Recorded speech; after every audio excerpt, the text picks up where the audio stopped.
Hook intro, spoken softly, with gravity. As we grow older, something subtle yet powerful begins to change inside us. We no longer crave the noise, the drama, or the pressure to please. We begin to crave one thing above all else: peace. And as that peace becomes more precious than gold, we must protect it at all costs.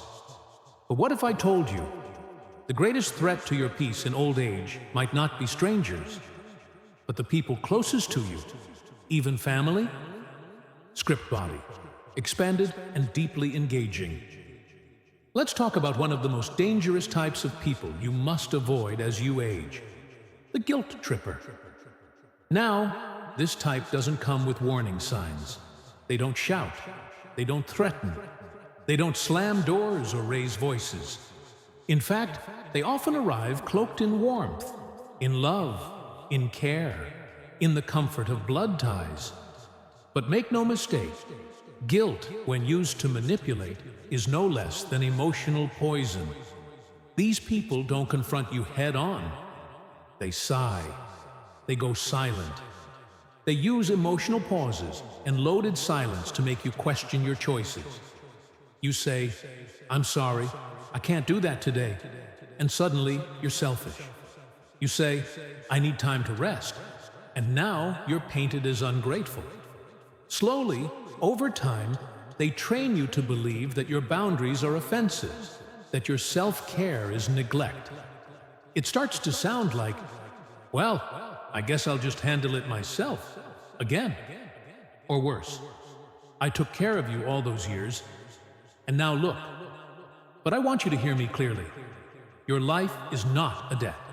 Your peace is not a currency owed. Your time, your health, your remaining energy, those are yours and yours alone. You do not owe anyone your exhaustion. You don't exist to make others feel powerful, in control, or morally superior. That's not love. That's control dressed up in emotional language. And it's dangerous. Here's what they won't tell you. The older you get, the more sacred your time becomes. Guilt trippers are experts at stealing that time. They'll trap you in draining conversations, pull you into unnecessary drama, make you feel like the only way to be a good person is to completely abandon your own needs. You'll hear phrases like, "If you really loved me, you'd do this." But remember, love is not proven through burnout. It's not proven by saying yes when every cell in your body is screaming no. And perhaps the worst part? Guilt trippers don't just steal your time. They make you question your reality. You start wondering, am I being selfish? Am I really doing something wrong? That's how they keep you under control. That's how they tie a leash to your spirit. But freedom begins the moment you recognize emotional manipulation for what it is: a tool of control. And here's the hard truth. In this season of life, you can't afford to be controlled anymore. You need that space. Space to heal. Space to rest. Space to simply exist without guilt. You've spent your entire life giving, raising children, being the dependable one, showing up day after day. Now, it's your turn to reclaim what's left of your energy. For you. Not because you're cold, not because you're bitter, but because you're ready to be free. Their negativity isn't loud or explosive. Slow, steady, and draining.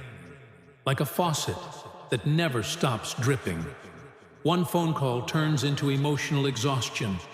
One visit leaves you carrying bags you didn't pack, burdens you didn't ask for. And I need to say this directly. You were not put on this earth to be anyone's emotional landfill. You weren't designed to absorb every complaint, every worry, every frustration someone refuses to process on their own. Especially now. I get it. Some of these people are family. A sibling, a cousin, a childhood friend, even one of your own children. That connection makes things more complicated, but it doesn't make them less toxic. Because proximity doesn't equal peace. Just because someone is in your life story doesn't mean they deserve a role in your present chapter, especially if their presence costs you your clarity. If they consistently drain you, complain to you, or criticize everything around them, then stepping back is not cruelty, it's clarity. Have you ever noticed how your mood shifts after talking to certain people? How your hope deflates? How your joy seems smaller? That's not your imagination. That's the invisible cost of constant negativity, and it adds up fast. Some people have become so addicted to misery, they don't even recognize it anymore. It's not just a habit, it's their identity. Always pointing out what's broken, always focusing on what's missing, always blaming, never building. And if you're not careful, their perspective starts becoming yours. That's the danger. They don't just drain you, they reshape you. They mold your view of the world with their bitterness. And without realizing it, you start carrying weights that don't belong to you. You start seeing life through a lens that isn't yours. But here's the good news. You don't have to. You deserve to be surrounded by people who lift you, not drain you. People who speak life, not just loss. People who point out the good, even in a broken world. And if you don't have those people in your life, then it's time to tighten the circle. Because peace doesn't shout. It doesn't beg for attention. But when it's gone, you feel it in your chest, in your sleep, in your smile. Protecting your peace starts with protecting your energy. And that means stepping back from people who treat your presence like a trash can for their emotional clutter. You're not obligated to answer every call. You're not required to listen to every complaint. You're not responsible for what someone refuses to heal within themselves. It is not cruel to guard your peace. It is not rude to say, "I love you, but I can't carry this today." That's not cold. That's wisdom. That's maturity. That's self-preservation. And you've earned it.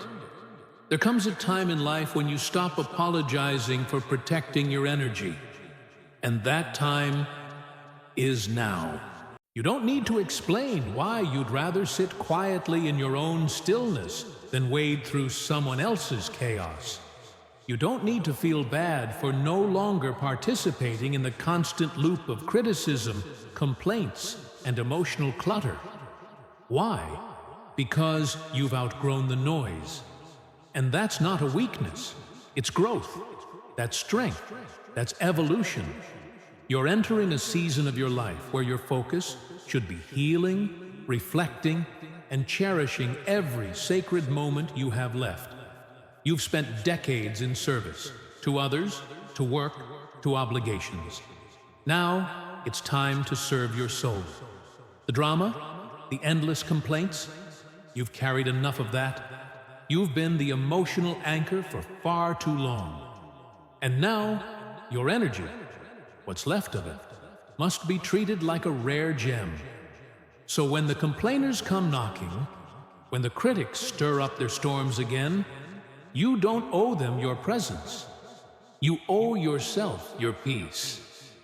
Now, let's go deeper, into something more personal, something that cuts a little closer to the heart. It's about the people who only show up when they need something. You know them.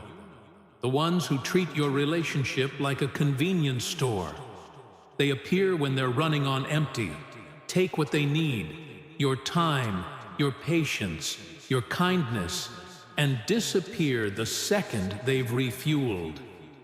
And let's be honest, this isn't about refusing to help people. Of course not. Helping is noble. But this is different. This is recognizing when your help has turned into a one-way street, when your love has become a transaction, When your presence only holds value if it's attached to usefulness. Maybe it's the friend who only calls when their car breaks down. Maybe it's a relative who only visits when the rent's due. Maybe it's someone who vanishes for months, only to reappear with a sob story, a request, a favor. And at first, you give them the benefit of the doubt. Why wouldn't you? You're kind-hearted. You remember the good times. You remember who they were. You hope deeply that they're reaching out because they care. But time reveals the truth, doesn't it? They aren't calling to check on your health, your mind, your spirit. They're calling because you're safe, because you rarely say no, because you've got a soft heart and wide open hands. But here's the thing. Being needed is not the same as being loved. Let me repeat that. Being needed is not the same as being loved. Some people cling to you, not because they cherish your soul, but because you're easy, because you bend, because they know they can lean without offering anything in return. And over time, they take, not just your resources, but your presence, your peace, your patience. You end up emotionally emptied. And they always have a good excuse, don't they? A good reason, a good promise, a new version of an old story. This time will be different, they say. But then, as always, the cycle repeats. You give, they take, they vanish. And what's worse, it wears you down gradually. Not all at once, slowly, quietly, until you begin to question yourself. Maybe I'm being too harsh. Maybe I should just help one more time. Maybe they really do need me. But deep inside, you know, you're being used. And it stings. There's a unique kind of silence that fills the air after someone has gotten what they wanted from you. A silence that speaks louder than any words. A silence that says, you were never seen. Only what you could give was. But deep down, if you pause and really listen to your own soul, you already know the truth. You were not made to be used. You were made to be loved. Truly, wholly, and without condition. And at this stage in life, with every scar, every story, every lesson woven into your being, you no longer have space for people who keep score. You don't need those who tally every favor, who only show up when the tides of life have turned against them. You need something deeper, something real. You need people who remember you not just in storms, but in sunshine. People who remember your birthday, not just your bank account. People who check in when you're silent, not just when they're suffering. People who come around not to take, but to simply be. To sit beside you in the quiet of an ordinary day and say, I'm glad you're here. Because after everything you've given, the sacrifices made, the love extended, the time spent, it's your season to receive. Not just a nod of gratitude, but genuine, reciprocal care. And that begins with one sacred word. No. No, I won't be your emotional vending machine anymore. No, I won't be available only when it's convenient for you. No, I won't be guilted into giving what I no longer have to spare. And when they return, with hands outstretched and familiar excuses in tow, when they knock only in crisis, but disappear when you need connection, remember this truth. If their love vanishes when your resources run out, it was never love at all. Now, let's shift the lens toward another kind of presence. A presence that's harder to detect at first, but even more suffocating once exposed. The controllers. They don't always shout. They don't always argue. In fact, sometimes they sound gentle, even well-meaning. But listen closely. Beneath the concern, behind the helpful tone is something else entirely. It's control. You know the type. No matter how much you've lived, how much you've learned, how much you've survived, they still treat you like you don't know what's best for your own life. They don't trust your judgment, so they subtly try to replace it with their own. And here's the thing. You don't need to be managed. You need to be respected. One of the most silent and dangerous forms of emotional erosion is when someone, out of love, starts to doubt every choice you make. They second-guess your instincts. They override your decisions. They inject just enough hesitation to make you question yourself. I'm just trying to help, they say. But what they're really doing? They're stripping you of your dignity. They're silencing your voice. They're caging your freedom. And after all you've endured, you've more than earned those three things: dignity, voice, freedom. Controllers come in many shapes. Some are loud, direct, demanding, inflexible. But the more dangerous kind, they're soft-spoken. They dress control in the clothes of concern. You're going where? That's too far for someone your age. You're giving that away? Are you sure you've thought this through? You're planning to move? Maybe now's not the time. It's a quiet erosion. One suggestion here, one concern there. Until one day you look up and realize your life doesn't look like yours anymore. And the reason is clear. You've been slowly handled, not helped. Handled like glass that might shatter. Handled like a problem to be solved, rather than a person to be heard. Let me remind you, age does not erase your ability to choose. If anything, it sharpens it. You've lived through hardship, through heartbreak and healing, through laughter and loss, through wars and weddings, funerals and first steps. You've survived days that would have broken others, and you still rise. So when you say, "This is what I want," you're not being stubborn. You're being wise.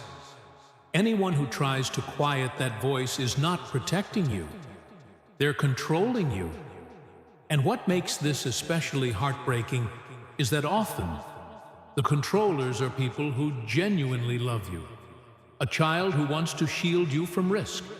A spouse afraid of change. A lifelong friend who clings to the past version of you. And because their voices are familiar, you pause. You start to listen. You start to shrink, not because you're weak, but because you want to keep the peace. But in doing so, your life gets smaller. Not because you're content with less, but because someone else decided you couldn't handle more. Let that sink in. It is not, I repeat, not your duty to live a life that keeps other people comfortable. Your job now is to live a life that aligns with your spirit. That feels right in your own soul. And if that means disappointing the people who think they know better, so be it. Your truth is not up for negotiation.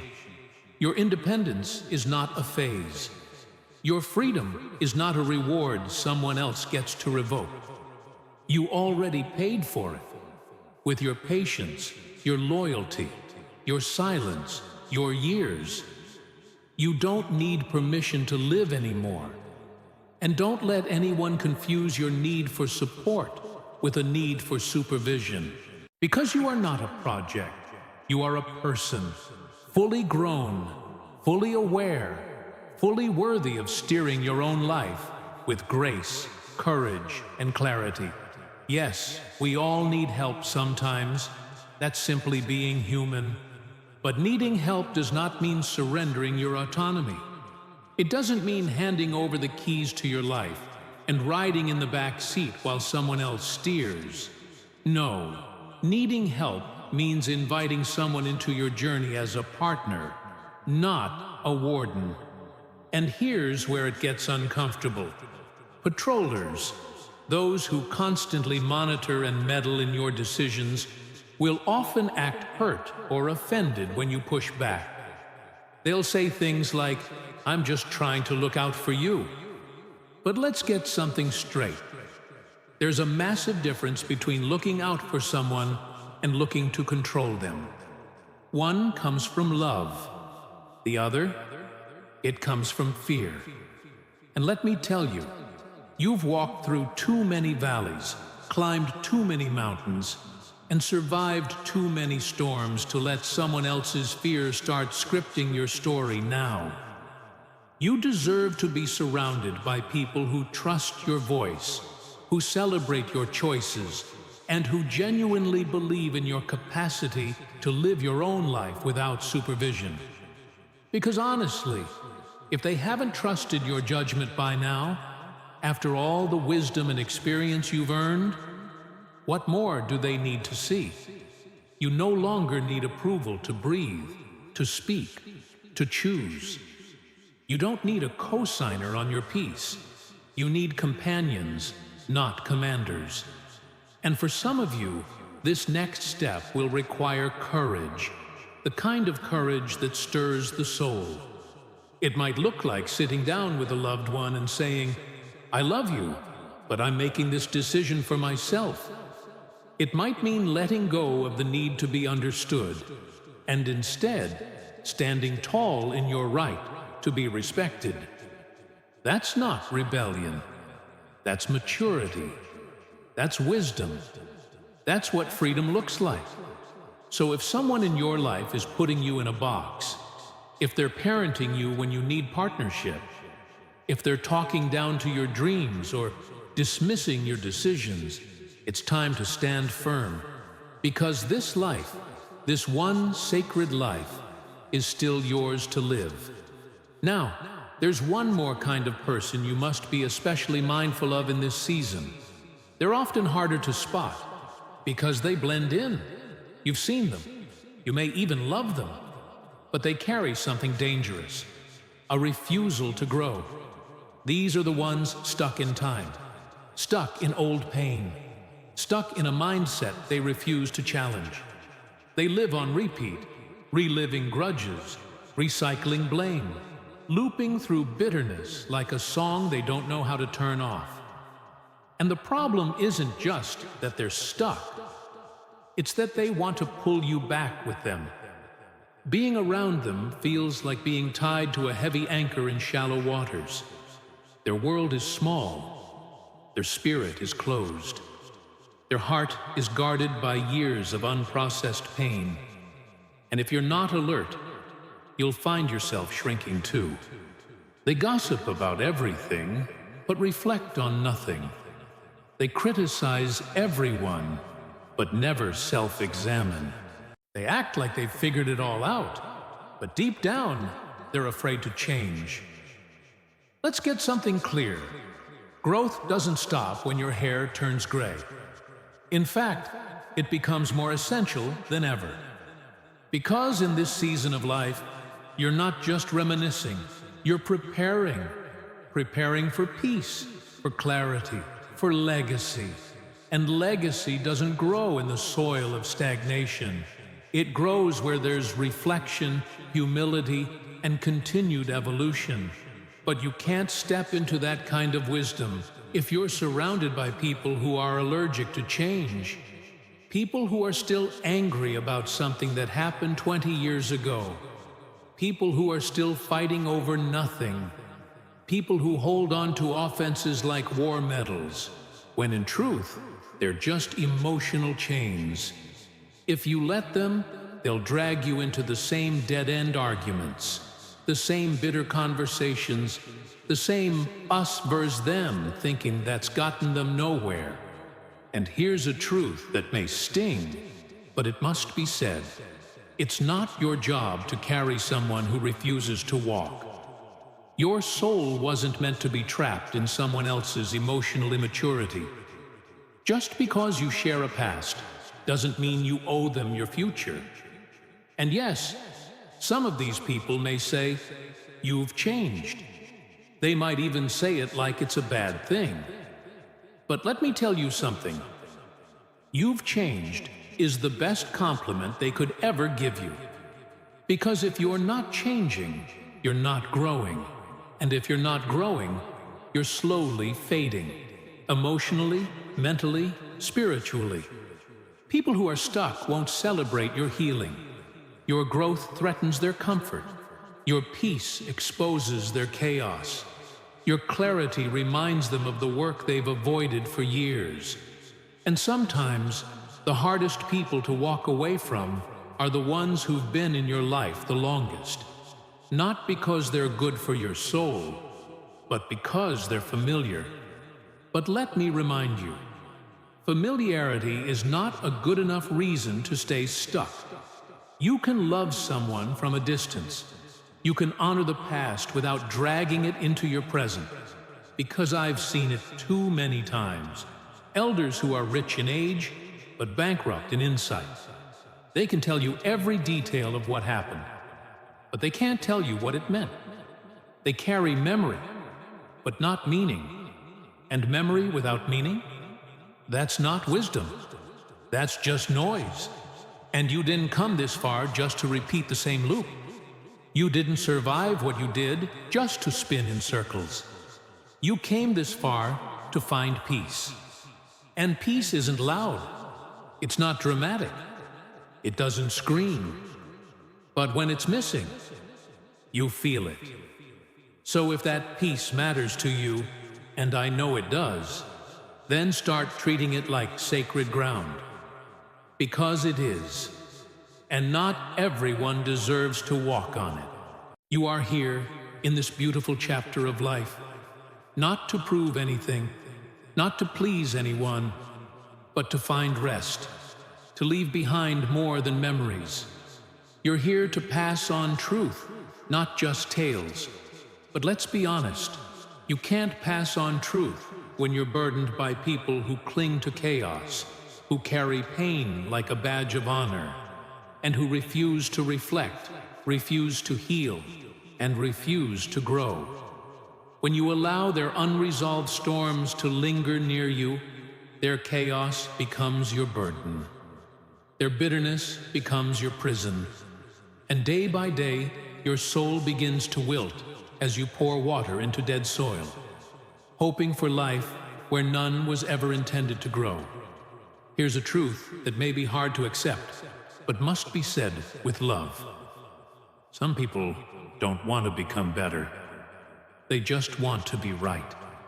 And if you're not careful, you'll waste the most golden years of your life trying to convince someone of something their heart simply isn't ready or willing to receive. But that's not your job.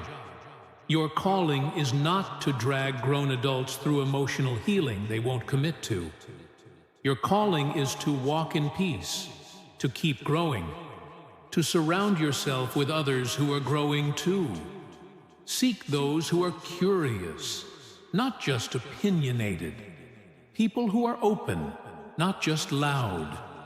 People who are actively seeking healing, not just rehearsing pain like a monologue they've never tired of repeating.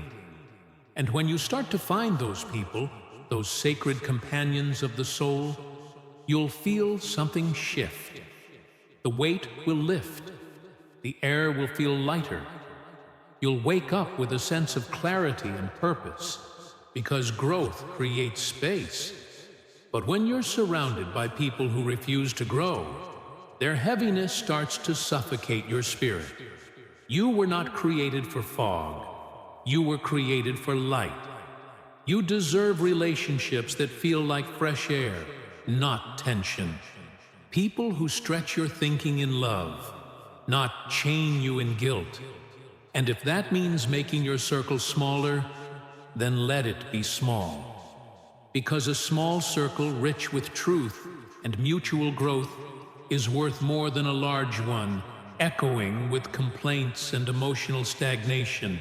So, when you find yourself surrounded by people who haven't moved an inch in years, people still stuck in bitterness, still blaming the world, still rehashing the same tired conversations from decades ago, Remember this. There's one more kind of person you must learn to distance yourself from, especially now, in this sacred, reflective season of your life. And that is the one who mocks your faith, the one who belittles the very foundation that has kept you standing, the one who rolls their eyes when you speak of God, who scoffs at prayer, who treats your convictions as if they're silly tales from a forgotten past. And I want to make this clear. This isn't about being around people who simply believe differently than you. No, this is about people who actively disrespect what your soul is built upon. These are the ones who take joy in tearing down what you've spent a lifetime holding on to, who can't help but ridicule your hope, who laugh at the very thing that carried you through pain, through loss, through silence.